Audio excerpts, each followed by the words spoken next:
감사합니다. 오늘 성가대 찬양이 본문 말씀하고 딱 맞는 것 같습니다. 우리 모든 성도들이 복음을 제대로 알고 체험하기를 원합니다. 성경 말씀은 우리에게 정확한 복음을 알려주고 있습니다. 제대로 알지 못하면 우리가 체험할 수 없지요. 많은 사람들이 복음을 잘 몰라서 제대로 체험하지 못하고 있습니다. 시골 마을에 처음으로 전기가 공급이 되어졌는데 홀로 사는 할머니 집에 전기 건천에 가서 계란기를 건침해 보니까요, 0이에요, 0. 전혀 쓰질 않았어요. 할머니, 전기를 한 번도 안 쓰셨네요. 아니야, 썼어. 촛불 켤 때 늘 썼어. 성냥 찾으려고. 그래서 오로지 성냥 찾을 때만 전기 올렸다가 촛불 켜고 나면은 다시 전기 내리고, 그게 우리의 체질입니다. 그래서 많은 사람들이 복음의 능력을, 또 복음의 비밀을 제대로 알지 못해서 누리지 못하는 분들이 참 많이 있습니다. 복음이 뭡니까? 누가 복음입니까? 네?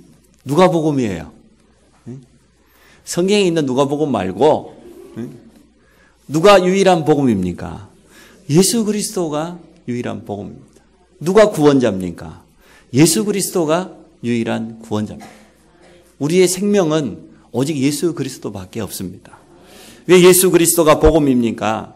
그분만이 모든 문제 해결자 되시기 때문에 그렇습니다.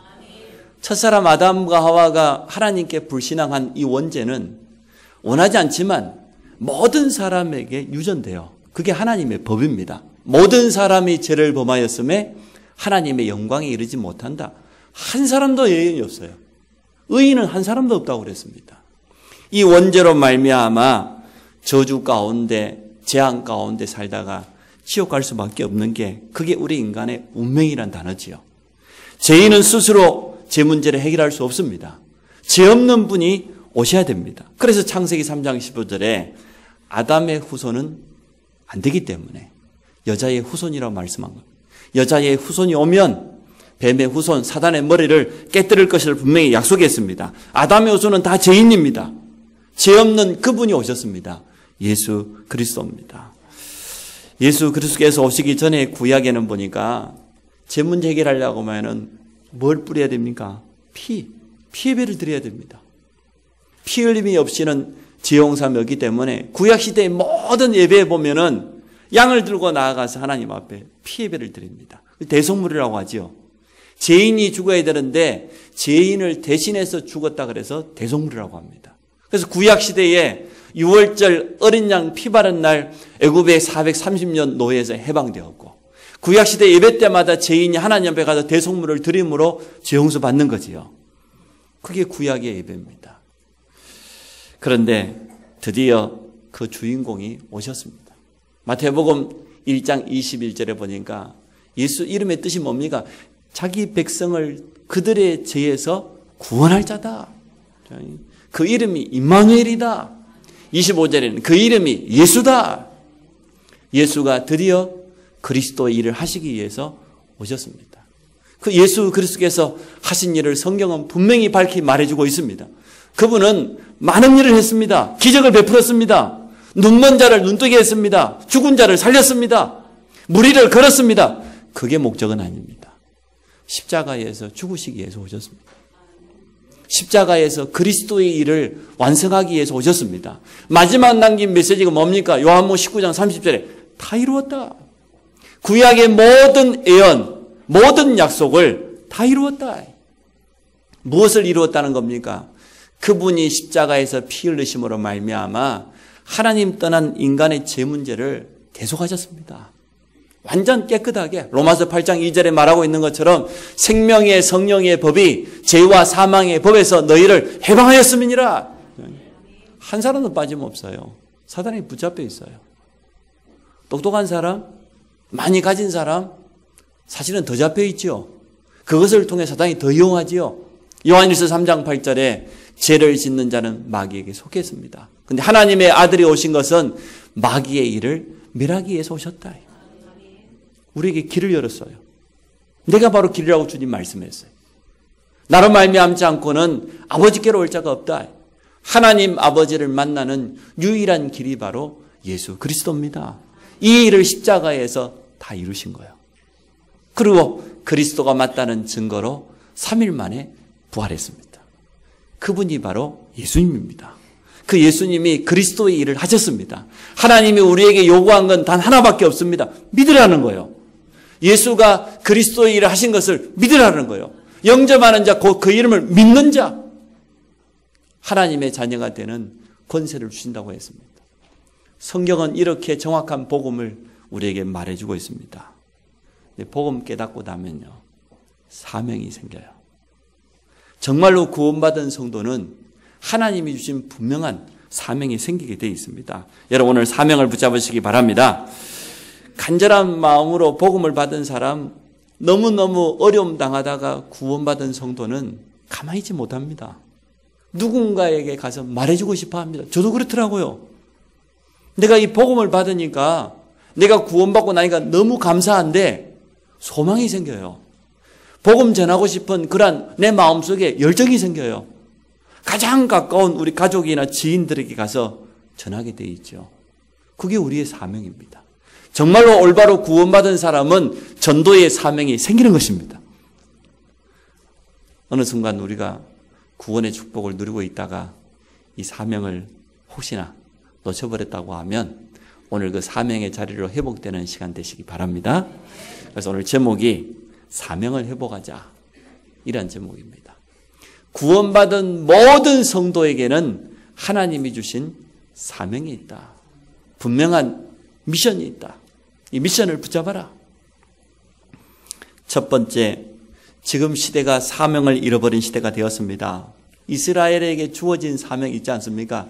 전 세계 모든 민족에게 복음 전하는 세계 선교의 사명이 주어졌습니다. 누구를 통해서? 그들의 조상 아브라함을 통하여서 창세기 12장 2절에 보니까 내 이름을 창대케 한다고 그랬어요. 내가 너에게 복을 주겠다고 그랬어요. 뭐 하려고요? 3절에 너로 말미암아 모든 민족이 복을 받게 하려고, 전 세계 모든 사람에게 복음 전하는 세계 선교의 사명을 주시기 위해서 너를 복의 근원으로 내 이름을 창대케 하시겠다고. 그런데 이스라엘 민족은 이 사명을 놓쳐버렸습니다. 도리어 반대로 선민 사상에 빠져서 우리만 택한 백성, 율법에 빠져서 하나님의 말씀을 잘못 해석해 버렸어요. 그 결과 어떻게 됐습니까? 이스라엘 역사가 끊임없이 복음 놓치고 선교의 사명 놓쳐버리니까 재앙이 계속해서 찾아옵니다. 그게 성경의 내용 아닙니까? 왜 애굽에 노예되었습니까? 왜 아수리에 포로 잡혀갔습니까? 바벨론에, 아람 나라에, 블레셋에 왜 그렇게 고통을 당했습니까? 한 가지밖에 없습니다. 정말로 복음 똑바로 알아야 되고 복음 가진 모든 성도는 사명을 가지고 있어야 되는데 사명을 놓쳐버렸어요. 혹시 오늘 사명을 잃어버린 성도 있다고 하면 오늘 예배를 통해서 사명을 회복하는 그런 날 되시기 바랍니다. 사명자가 사명 감당하기까지 하나님은 완벽하게 책임지십니다. 오늘 우리는 올바른 사명이 무엇인가, 이것을 회복해야 되겠습니다. 바울이 오늘 우리에게 분명히 증거하고 있습니다. 가장 성공했다고 하는 유대인들은 지금도 깨닫지 못하고 있습니다. 아직도 기다리고 있어요. 아직도 그리스도를 기다리고 있어요. 자기들이 원하는 그리스도, 유대 민족만을 위한 그리스도. 슈퍼스타 예수 그리스도라는 뮤지컬이 몇 년 전에 있었는데요. 그게 유대인들이 기다리는 메시아관입니다. 자기 민족을 전 세계 위기 가운데서 건져낼 슈퍼스타와 같은 그런 메시아. 그러니까요, 아직도 깨닫지 못하는 겁니다. 완전 멸망당해가지고 제가 예루살렘 가보니까 예루살렘 성전이 자리 잡고 있는 그 자리를 이슬람에게 빼앗겨 버렸어요. 그래서 성전이 아니고 지금은 모스크입니다. 황금돔. 이슬람 사원이 지금 예루살렘 성전 자리에 그대로 자리 잡고 있습니다. 남아있는 건 뭐밖에 없냐? 서쪽에 옛날에 벽 하나 남아있어요. 나머지는 다 빼앗겨 버렸어요. 그 서쪽 벽에 가면 유대인들이 자기들 쓰는 모자 있잖아요. 모자 쓰고 가가지고 그 돌로 만들어진 벽 사이에다가 꼬깃꼬깃 자기 기도 제목 적어가지고 하나씩 꼽아놓고 막 눈물을 흘리면서 회복하게 해달라고 통곡의 벽이라 그래요. 그 벽을. 지금도 통곡하고 있습니다. 왜 통곡해야 되는지 몰라요. 복음 모르면 이렇게 돼요. 오늘 정말로 올바른 복음을 깨달으면 모든 성도에게는 하나님 주신 사명이 주어진다. 오늘 그것 회복하는 날 되시기 바랍니다. 사명 깨닫지 못하면 유대인처럼 가장 축복된 자리에 있으면서도 가장 어려움 당하게 돼요. 저주받게 되어 있습니다. 유대인 이스라엘의 역사가 그러한 역사 아닙니까? 그런데 안타까운 것은 지금 현재 교회의 모습이, 성도들의 모습이 사명을 놓쳐버린 유대인을 그대로 닮아가고 있다는 거예요. 교회들이 지금 다른 데 관심이 있습니다. 교회가 정말 복음 전파에 관심이 없고 다른 데 교회가 영적으로 바람났어요. 신랑 되신 예수 그리스도를 바라봐야 되는데 교회는 신부잖아요. 신부가 신랑을 바라봐야 되는데 다른 데 관심이 너무 많아요. 목사님들이 교권에 여러 가지 자리 차지하는데 이름 내는데 교회당 짓는데 그 영적으로 바람났잖아요. 혹시 바람난 분이 있으면 이 자리 들어서 말씀드립니다. 제 자리로 꼭 찾아가시기 바랍니다. 제가 분명히 미션 전달해 자기 자리로 돌아오라고. 전도자의 자리, 아내의 자리, 엄마의 자리로 돌아오라고 분명히 말씀했어요. 놓치면 안 됩니다. 여러분 성도의 자리로, 교회의 자리로 돌아오시기 바랍니다. 한국 교회와 세계 교회가 지금 다른 데 너무 관심 많아요. 하나님의 관심하고 맞지를 않아요. 주님은 잃어버린 양을 찾아서 가라고 했고 목자 없는 양과 같이 유리방황하는 현장을 바라보면서 눈물을 흘리면서 탄식하시는데 우리는 거기에 관심이 없어요. 여러분도 그럼 바람났어요. 여러분 돌아오시기 바랍니다. 오늘 사명을 깨달으시기 바랍니다. 교회가 얼마나 분쟁이 많이 일어나는지 그럴 수밖에 없죠. 하나님께 방향 맞추지 못하니까 끊임없이 교회는 싸움이 일어나고 서로 갈라지고 세상 법에다가 고소를 하고 갈등이 일어나고 불신자가 뭐라고 합니까? 교회 필요 없다고. 기독교인들 시끄럽다고. 기독교인이라고도 안 그래요. 뭐 그래. 너무나 부끄러운 그러한 시대. 왜 그렇습니까? 소금이 맛을 잃어버리면 밖에 버리워져서 길바닥에 버려져서 사람들이 밟고 지나간다고 그랬어요. 소금은 두 가지 사명이 있지 않습니까? 썩지 않도록 부패를 막는 그런 사명이 있습니다. 두 번째는 맛을 내는 모든 음식에 소금이 다 들어가야 되잖아요. 그런데 이 두 가지 사명을 놓쳐버리니까 도리어 교회가 부패해버리고 복음 놓쳐버리고 세상 사람들에게 복음 전해야 될 맛을 잃어버리니까 이렇게 되어진 겁니다. 저는 이번에 총리 후보자로 지명된 우리 한교안 법무부 장관에 의해서 기도해 주세요. 정말 그 사람은 기독교인이죠. 정말 믿음의 사람이요. 누구나 다 허물이 있지만 나름대로 하나님 말씀대로 살아보려고 공직이 있으면서도 신학교 들어가서요. 야간으로 신학대학 졸업하고 전도사요. 이렇게 하면서 아가페 교도소라고 하는 우리 최초로 민영 교도소가 만들어진 우리 기독교에서 만들었어요. 저 범죄자들, 재소자들을 복음 주지 않으면 나오면 또 범죄하고 또 범죄하고. 왜? 영적인 문제니까. 그걸 누가 이해하겠습니까? 이제 불교인들이 지금 야단 났습니다. 종교 편향한다고. 저 한교안 저분이 총리 되면은 우리 타 종교를 탄압할 거라고. 왜냐 그러면은 분명히 말했어요. 복음 외에는 안 된다고 이분이 말했어요.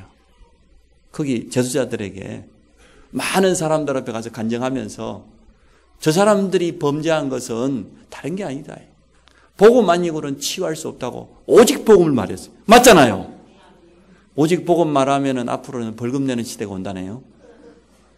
예수만 구원 있다고 말하면 지금은 영국 같은 데는 벌써 잡혀가잖아요. 목사들이 이슬람교 구원 없다고 말하면 당장 잡혀가고. 지금 시대가 인권이라 그래가지고 모든 종교를 존중해야 된다. 저도 이제 얼마 지나지 않으면 잡혀갈지 모릅니다. 그래도 오직 예수밖에 없어요. 그래서 이번에 우리 총리 지명자 놓고 기도해요. 전에도 장로님 한 번 총리 지명이 됐다가 온 단체들이 떠들어서 못했잖아요. 이번에도 보니까 불교를 가장 앞장세운 타 종교와 시민단체, 안티 기독교가 들고 일어나가지고요. 각하지 말로 지금 막 비방하고 그렇게 합니다. 어떻게 하든지 기독교인이 중요한 자리에 가지 못하도록 그렇게 합니다. 그래서 참 복음 가진 분들이 중요한 자리에서 우리나라를 참 도울 수 있는 또 후대를 향해서 참된 희망을 줄 수 있는 그런 좋은 응답들이 올 수 있도록 여러분 기도해 주시기 바랍니다. 사명이에요. 내가 장관이 됐다? 사명입니다. 하나님이 내게 주신 분명한 사명이 있는 겁니다. 이 일을 우리가 감당해야죠. 그래서 사명을 잃어버린 교회, 사명을 놓쳐버린 많은 성도들을 향하여서 오늘 바울이 직접 우리에게 말씀해주고 있는 줄로 믿습니다. 오늘 말씀을 마음속에 담게 되시기 바랍니다. 두 번째로 바울이 깨달은 사명입니다. 바울의 지난 과거는 핍박자였습니다. 복음의 방해자였습니다. 자기 스스로를 뭐라고 표현했습니까? 10달을 못 채우고 나온 못난 인간이다. 나는 얼마나 내가 모자랐는지 지난날 복음 몰라가지고 가문 자랑하고 학벌 자랑하고 육신 자랑하고 세상 것 쫓아가고 율법 크 지키려고 도리어 예수 믿는 사람 핍박하고 스데반은 돌 맞아 죽이는 거기에 자기가 앞장서서 그러한 인생을 살았다고 스스로 고백했어요. 복음 못 깨달으면 이렇게 되어져요. 하나님을 위해 산다고 하는 그 열심이 전부 틀린 열심이에요. 도리어 복음에 방해되는 일만 했었습니다. 그랬던 이 바울이 다메섹 도성에서 부활하신 그리스도를 만나서요. 구원의 놀라운 시간표가 다가왔어요. 모든 답이 거기서 다 나왔습니다. 가장 엘리트였지만 그럴수록 더 갈등이 많았어요. 많이 배운 사람이요, 좋은 달란트 가지고 있는 사람이 복음 제대로 답 못 내면 영적인 문제 더 심각해집니다. 갈등이 더 많습니다. 그냥 먹고 자고 일어나고 그냥 그렇게 단순하게 사는 사람이 낫지, 복음 못 깨닫고 공부 많이 했다, 복음 못 깨달았는데 뭐 특별한 달란트 가지고 있다, 분명히 영적인 문제가 옵니다. 제가 어제 우리 정광인 권사님 집에 신방가 말했어요. 축구를 저분이 한 3, 40년 하신 분 아닙니까? 축구를 하면 자기 나름대로 꿈이 있었을 거 아니에요. 목표가. 근데 지금 직장인 축구 선수들 가보면 못다 이룬 꿈이 가슴 한편에 다 남아 있어가지고 한때는 다 국가대표, 월드컵 이랬었는데 그렇게 해서 안 그러겠어요. 선수들이. 전부 선수 지망생들이 그게 로망입니다. 국가대표, 월드컵, 메달, 이게 로망인데 그 못다 이룬 꿈을 다 가슴속에 숨겨놓고 지금 문제는 직장인 축구선수니까 직장생활 하면서 짬을 내가지고 축구를 하니까 사실은 아무에게도 내놓지 못하고 있어요, 없어요? 있어요. 영적인 문제. 음악하는 사람들, 예술하는 사람들 있습니다. 심각합니다. 그래서요, 복음을 줘야 돼요. 사도 바울이 사실은 영적인 문제 제일 많은 사람이었어요. 자기 영적인 문제를 이기지 못해서 그 통로로 뭡니까? 기독교인들을 막 사정없이 핍박한 겁니다. 그 영적인 문제예요. 자기 만족이 안 되니까, 내가 이렇게도 하지 않으면 하나님을 올바로 섬기지 않은 것 같으니까 남들보다 더 열심히 핍박자로 그렇게 살았습니다.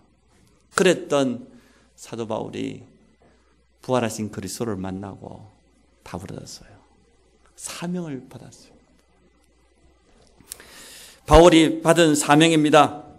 인생 전체를 향한 분명한 사명이 주어졌습니다. 사도행전 9장 12절에 보니까 주님이 직접 아나니아를 통해 밝혔죠. 내 이름을 이방인과 임금들과 이스라엘 자손들에게 전하기 위해서 내가 택했다고. 단순하게 지금 유대인뿐만 아니라 더 나아가서 이방 선교를 향하여서 하나님이 바울을 택했어요. 진짜 올바른 선교사 아닙니까? 바울처럼 이렇게 큰 선교의 발걸음을 남긴 사람이 없어요. 주님이 주신 이 사명을 붙잡고 바울이 달려간 겁니다. 에베소에서 그렇게 큰 역사가 일어났는데 뭐라고 합니까? 로마도 봐야 하리라. 자기에게 주어져 있는 이 분명한 사명을 가지고 가이사 앞에 서야 되겠다는 겁니다. 그게 오늘 바울의 고백입니다. 그러한 바울이 오늘 밀레노에서 에베소에 있는 장로들을 초청했어요. 그리고 장로들에게 마지막 고별 설교를 하는 거예요. 내가 이제는 다시는 당신들 얼굴 보지 못하겠다. 내 마지막 설교다. 내가 가면은 오늘 성경이 말하고 있죠. 오늘 우리가 읽었던 20장입니다. 20장 23절에 보니까 오직 성령이 각 성에서 내게 증언하기를 결박과 환난이 기다리고 있다. 내가 예루살렘 올라가면 잡혀서 이제 로마로 압송당해 갈 건데 다시는 당신의 얼굴 볼 수 없다. 마지막 고별 설교요.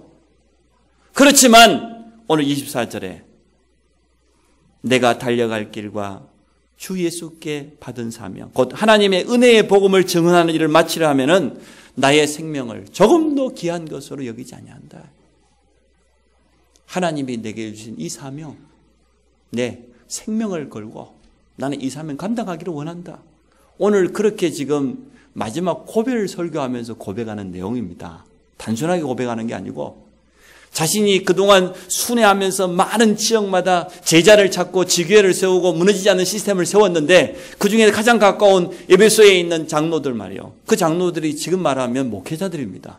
그 목회자들을 초청해서 나를 대신해서 교회를 지키고 현장에 복음을 전하고 마지막 때 일어날 재앙을 막아야 될 그 주역들에게 마지막 지금 자기 고백을 하는 거예요.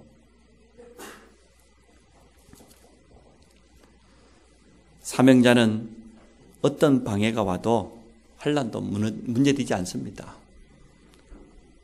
성령께서 결박과 환난이 기다리고 있다고 내게 말하지만 그래도 나는 내게 주어져 있는 이 사명, 하나님의 은혜의 복음을 전하는 일에는 내 생명을 조금 더 귀한 것을 여기지 않는다.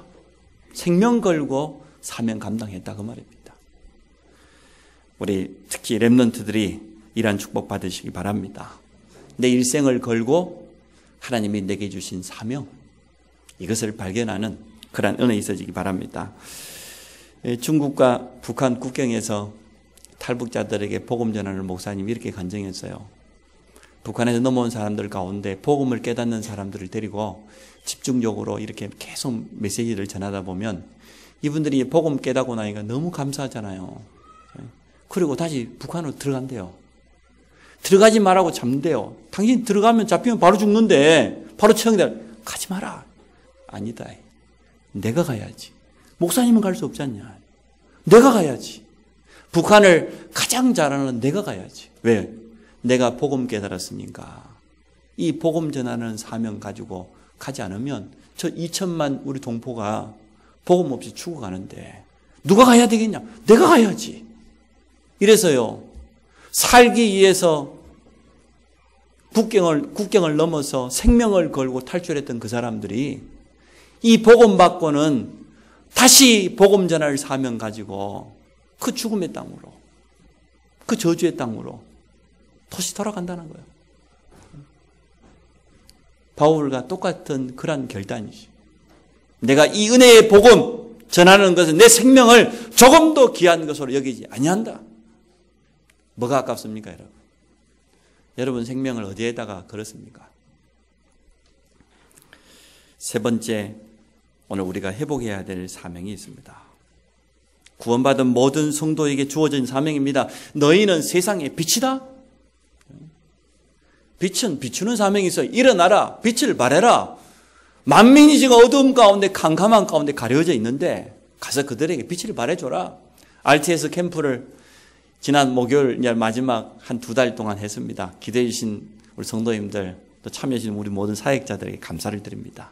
아마 틀림없이 많은 분들이 현장 속에서 많은 것을 보았을 겁니다. 또 중요한 응답을 틀림없이 체험했을 겁니다. 전도는 실패가 없습니다.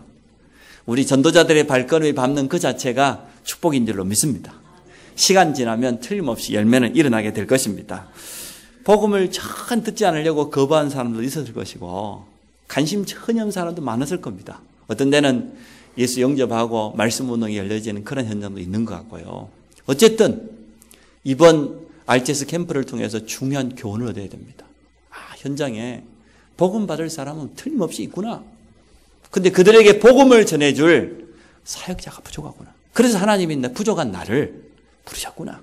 그래서 이번에 한 2달 동안 RTS 연합 캠프를 통해서 현장을 지속적으로 보고 현장을 담고 기도하라고. 그러면 내가 이제 이후에 어떻게 해야 되겠냐 말이에요. 나에게 주어진 사명이 뭐냐?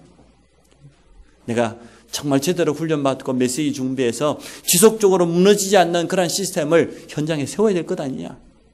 이란 하나님의 음성을 듣는 축복이 있어지기 바랍니다. 그래서 우리를 향하여서 너희는 세상의 빛이다. 너희는 세상의 소금이다. 마태복음 5장에 분명히 말씀하셨지요. 베드로전서 2장 9절에 보니까 왕같은 제사장이다. 거룩한 나라, 택한 백성이다. 그의 기이한 빛에 들어가게 하신 자의 아름다운 덕을 선포하는 자, 빛을 선포하는 자, 그리스도 안에 있는 선지자, 제사장, 왕, 이 세 가지 귀한 축복이 구원받은 모든 성도에게 주어져 있습니다. 여러분 가는 곳마다 하나님의 나라가 이루어질 줄 믿습니다. 흑암 세력이 떠나가게 돼 있어요. 왕 같은 제사장인데 복음 전해지면 저주가 물러가요. 제사장적인 축복이 오늘 성도에게는 이러한 분명한 권세가 주어졌습니다. 권세이기도 하고 우리에게 사명이기도 합니다. 땅끝까지 이르러 내 증인이 될 것이라고 우리 주님 분명히 말씀했습니다. 주님은 우리에게 이 귀한 사명을 주시면서 감당할 수 있도록 하늘과 땅의 권세 가지고 세상 끝날까지 함께 하시겠다고 했습니다. 사명자를 완벽하게 책임지시겠다는 겁니다. 여러분에게 사명이 있다고 하면 그 어떤 것도 두려워하지 마시기 바랍니다. 저는 이번에 신방을 통하여서 우리 모든 성도들에게 이 사명을 전달하기를 원합니다. 하나님의 말씀을 중심으로 해서 모든 성도들이 미션을 붙잡을 수 있도록 그거 가지고 현장에서 응답받을 수 있도록 그렇게 제가 기도하고 있습니다. 어제 우리 김문주 성도님 집사님 중앙대가 안성에 세워지면서 지금까지 한 30년 가까이를 지켰다네요. 산 증인이요. 중앙대에. 그래서 지금까지 한 27, 8년 되는데 세워질 때부터 지금까지 꾸준히 세탁소에서. 그 세탁소 일이 얼마나 힘듭니까? 중노동이잖아요. 그래서 제가 말씀을 드렸습니다. 불신자가 이 세탁물하고 똑같다. 세상 때가 다 묻어가지고 갈 때 안 갈 때 오만 데 돌아다녀갖고 세탁을 올 때는 때가 묻어가지고 꾸겨져가지고 인생이 꾸겨진 인생이에요. 그렇지요? 그 세탁물처럼 이렇단 말이에요. 이걸 갖다가 드라이로 샥 돌려가지고 말이야. 다래미로 샥, 응? 복음으로 샥 씻어가지고 말이야. 믿음의 다래미로 달여가지고, 응? 그게 세탁 아니냐. 영적으로 좀 의미 있게 좀 해석을 좀 해라. 그 세탁소는 뭐냐 말이야. 응? 옷만 세탁해 주는 게 아니고 인생을 세탁해 줘야지. 여기다가 기도정 붙여놔란 말이야. 나는 중앙대 지교의 이 사역자라고. 응? 중앙대 살려 아줌마라고 좀 붙여놔야 오며 가며 학생들이 볼 수 있도록.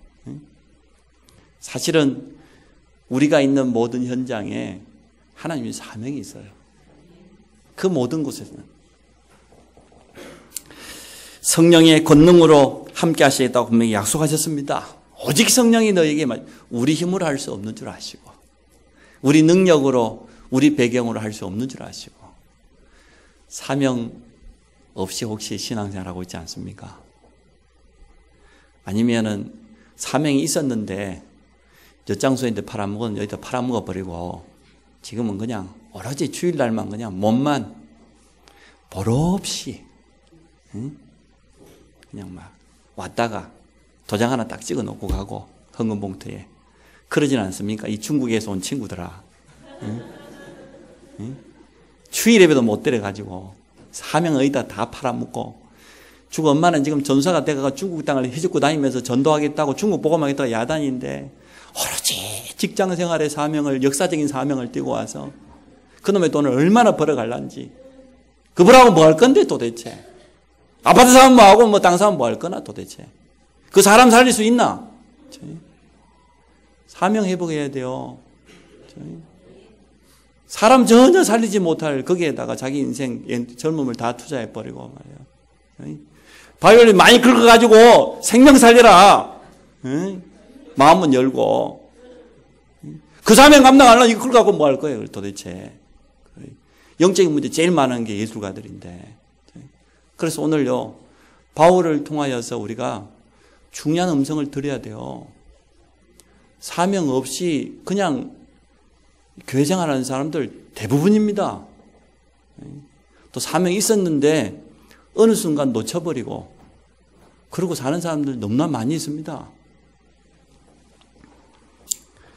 사명은 멀리 있지 않습니다.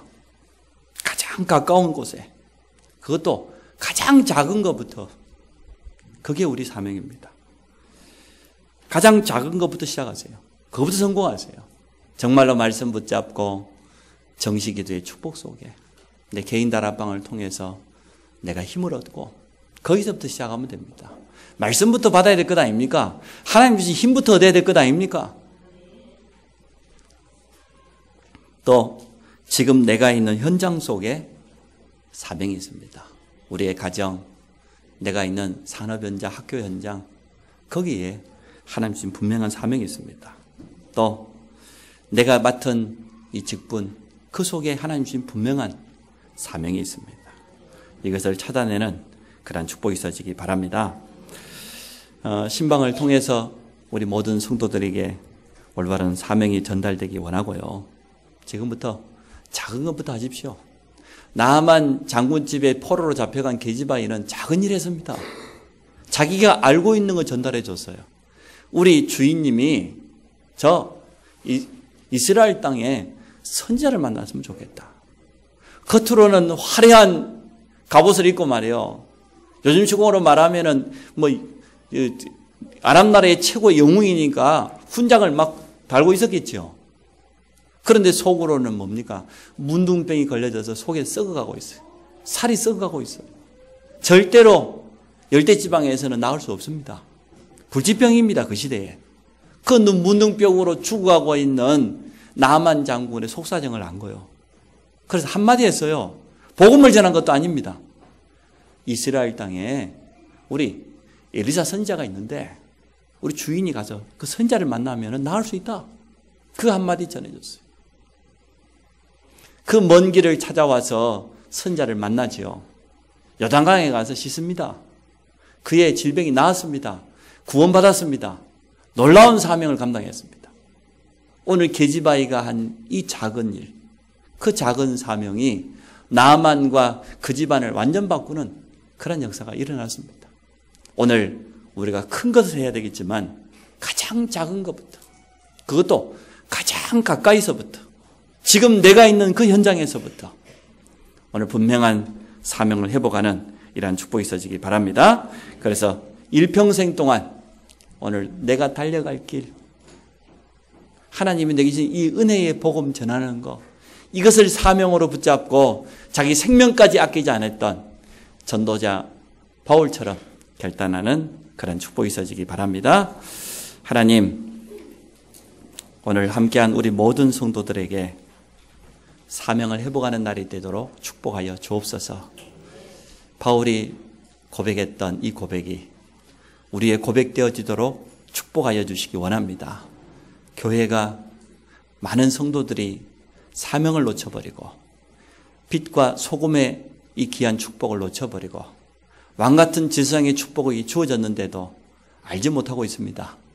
이러한 때에 우리를 부르셨사오니 모든 성도들이 있는 곳에서 가장 작은 것부터 새롭게 회복하는 은혜를 허락하여 주시기 원합니다. 모든 성도들이 있는 현장에 새로운 하나님의 역사가 시작되도록 축복하여 주옵소서. 예수 그리스도 이름으로 기도합니다.